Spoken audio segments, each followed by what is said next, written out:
बुध हुए नीच के, नौ ग्रहों में अत्यंत शुभ प्रभाव देने वाले, अपना संपूर्ण प्रभाव अति शीघ्र प्रदान करने वाले क्विक रिस्पॉन्स प्लैनेट बुध 7 मार्च से गुरुदेव बृहस्पति की मीन राशि में प्रवेश करेंगे। मीन राशि बुध की नीच राशि है, जिसके कारण इनका अपनी नीच राशि में प्रवेश होगा।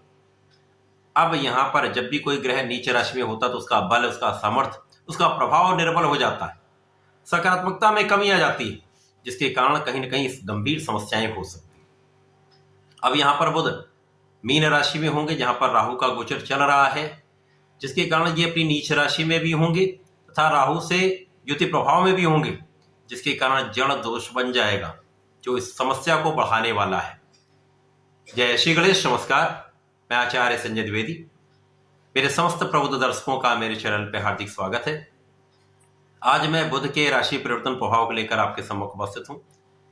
युवराज बुध का 7 मार्च को परिवर्तन होगा, अपनी नीच राशि में होगा तथा राहु के साथ जड़ दोष में होंगे। तो निश्चित रूप से ये एक ऐसा समय है जहां पर समस्त राशियों पर इसका एक नकारात्मक प्रभाव पड़ने वाला है, क्योंकि बुध ही एकमात्र ऐसे ग्रह हैं जो अति शीघ्र अपना प्रभाव भी देते हैं, चाहे वो अच्छा प्रभाव हो अथवा वो नेगेटिव इफेक्ट हो, नकारात्मक प्रभाव, ये अपना संपूर्ण प्रभाव त्वरित प्रदान कर देते हैं। इसी प्रकार से इस जगत में कोई भी ऐसा कार्यक्षेत्र नहीं जहां पर बुध का प्रभाव नहीं होता है। बुध के बिना कोई कार्यक्षेत्र संभव ही नहीं, चाहे वो किसी प्रकार का कोई व्यापार, कोई इंडस्ट्री, कोई बिजनेस हो, लेखन लेखा का कार्य हो, कला जगत का कोई कार्य हो, गायन वादन का कोई कार्य हो, कैलकुलेशन का कार्य हो, बुद्धि से संबंधित जितने भी कार्य हैं, वाणिज्य से संबंधित जितने भी कार्य हैं, बुध के कार्यकत्व में आते हैं। इसी प्रकार से जितनी भी नौकरियां जहां पर डेटा का कार्य है, कैलकुलेशन का, गणनाओं का कार्य है, मैथ का कार्य है, वहां पर बुध का कार्यकत्व होता ही है। तो बिना बुध के तो ये कार्य संभव ही नहीं है। समस्त क्षेत्रों में बुध का प्रभाव है। अब जब ये नीच राशि में हो तो निश्चित रूप से समस्त राशियों पर नकारात्मकता मिलेगी ही। जड़ दोष का प्रभाव कहीं कहीं बहुत ज्यादा निर्बल नहीं होगा। जब तक राहु और बुध के बीच में अंशों का अंतर न्यून रहेगा, कम से कम होगा, तभी जड़ दोष का पूर्ण प्रभाव मिलेगा। सामान्यतः जब भी बुध और राहु का प्रभाव आपसी युद्ध संबंध में होता है, तो जब तक ये जड़ दोष में होते, जब अंशों का अंतर कम होता, तभी ही समस्याएं होती हैं, क्योंकि इसमें वाणी के कारण अथवा बुद्धि का सही प्रयोग ना होने के कारण, सही डिसीजन ना लेने के कारण समस्याएं होती हैं। बाकी समय में राहु बुध का प्रभाव आपको अत्यंत कुशाग्र बनाता है, रणनीतिकार बनाता है, आपको कूटनीतिज्ञ बनाता है, बुद्धि का श्रेष्ठ प्रभाव आप ले पाते हैं। अपने क्षेत्र में यदा कदा कहीं कोई समस्या आ सकती, परंतु बाकी समय में एक श्रेष्ठ लाभ आप ले पाते हैं। बुद्धि का श्रेष्ठ प्रयोग करके लाभ लेने वाला होता है समय, परंतु यहां पर नीच राशि का प्रभाव इस लाभ को नहीं लेने देगा। आज मैं तुला राशि के लिए बुध के इस राशि परिवर्तन का क्या प्रभाव मिलेगा, इस विशेष समय में जहां पर बुध नीच के हैं तथा राहु के साथ जड़ दोष में होंगे, किस प्रकार की समस्याएं हो सकती हैं, इस समस्याओं से आप कैसे बच सकते हैं, इसका संपूर्ण विश्लेषण मैं पूर्ण तर्क के साथ करने जा रहा हूं। तुला राशि शुक्राचार्य की राशि, जहां पर शुक्राचार्य तथा बुध का आपसी संबंध अति मित्र का है, तथा यहां पर यदि स्थितियों का अवलोकन करें तो बुध यहां पर आपके भाग्य के स्वामी तथा द्वादश के स्वामी, भाग्य तथा व्यय के भाव के स्वामी का गोचर षष्ठम भाव में हो रहा है।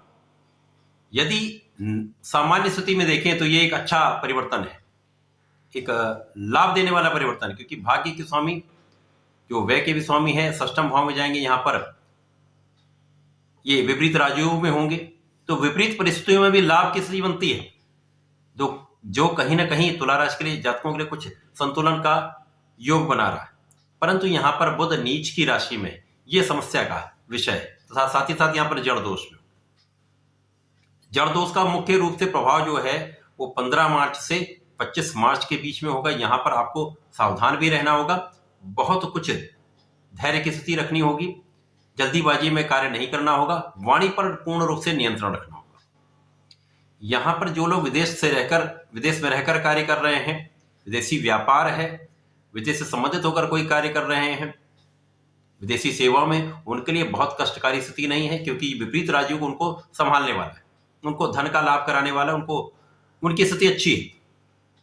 अन्य लोगों के लिए कहीं ना कहीं थोड़ा सा ये कष्टकारी समय है। यहाँ पर वाणी असंयमित हो जाती है, जिसके कारण वाणी के कारण विवाद की संभावना बढ़ जाती है। जब विवाद होता तो शत्रु बढ़ जाते हैं।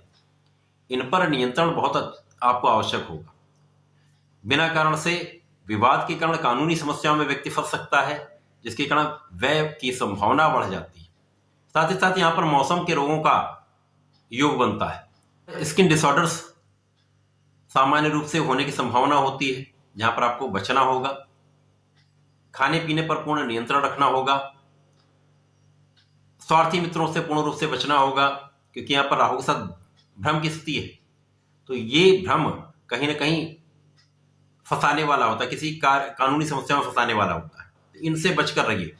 इस समय में विशेष रूप से जो 15 से 25 मार्च का समय है, वहां पर अपने आप को आप लिमिट कर लें, एक संतुलन बना लें, अपने कार्य में संतुलन बना लें, अपने लाइफस्टाइल में संतुलन बना लें, तो बहुत समस्याओं से आप अपने आप बच जाएंगे। इसके साथ ही साथ यहाँ पर व्यय भाव के समय में तो कुछ व्यय तो बढ़ने वाले हैं। आपके स्वास्थ्य समस्याओं के कारण कुछ व्यय हो सकता है। अनावश्यक व्यय की संभावना यहां पर अधिक होती है, क्योंकि नीच राशि में होकर बिना कारण व्यय होता है। तो अपव्यय से आप बचें, बिना कारण व्यय से बचना ही होगा। अब यहां पर यदि देखें तो तुला राशि के लिए गुरुदेव बृहस्पति सप्तम भाव में गोचर कर रहे हैं, जो आपके लिए एक अच्छी स्थिति है, जहां पर आपके लग्न को प्रबलता मिल रही है। क्योंकि जिस राशि में बुध का गोचर चल रहा है, वो उस राशि के स्वामी की स्थिति अच्छी है।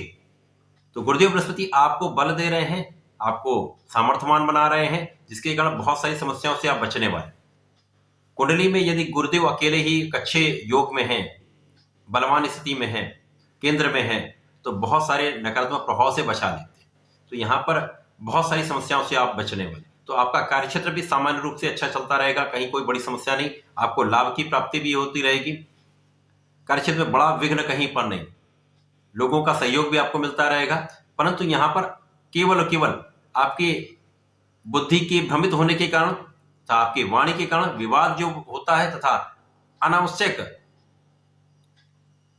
जो निर्णय है या अनिर्णय की स्थिति, जहां पर डिसीजन नहीं लेना होगा वहां पर आप तुरंत निर्णय ले लेंगे, अथवा जहां पर निर्णय नहीं लेना होगा, जहां पर निर्णय लेना होगा वहां पर आप निर्णय सही नहीं ले पाते। तो यहां पर अपने बड़ों का आप साथ लें, उनका आशीर्वाद लें, उनसे सलाह लेकर कोई कार्य करें। जो बड़े डिसीजंस हैं उसमें बड़ों की राय लेकर कार्य करेंगे, सलाह लेकर कार्य करें, गुरु की सलाह लेकर कार्य करेंगे, तो आपको लाभ मिलेगा। तो तुला राशि के लिए बहुत कोई बड़ी समस्या का योग नहीं, केवल यहाँ संतुलन बनाना होगा, अपने मन पर नियंत्रण रखना होगा, व्यसन से बचना होगा, किसी प्रकार के एडिक्शन से आपको पूर्ण रूप से बचना होगा। साथ ही साथ यहाँ पर सूर्यदेव को जल दीजिए, जिससे आपका कॉन्फिडेंस अच्छा हो। गुरुदेव बृहस्पति के गुरुवार को ओम नमो भगवते नारायणाय का जप करें, कम से कम एक माला का जप कर लेंगे तो आपको लाभ मिलेगा। एक हल्दी की गांठ श्री गणपति जी को अर्पित करके बुधवार के दिन ओम गंगलपतये नमः का जप करें। उस हल्दी की गांठ को पीले कपड़े में बांधकर अपने पास रखें, तो बहुत सारी शुभता आपको प्राप्त होगी, नेगेटिविटी समाप्त हो जाएगी। राहु का जो नकारात्मक प्रभाव है वो भी समाप्त होगा, वाणी पर भी आपका नियंत्रण होगा, आपके मन पर भी नियंत्रण होगा, तो बहुत सारी चीजें अपने आप संतुलन में आ जाए। तो ऐसा करके समय का लाभ लें। धन्यवाद, नमस्कार।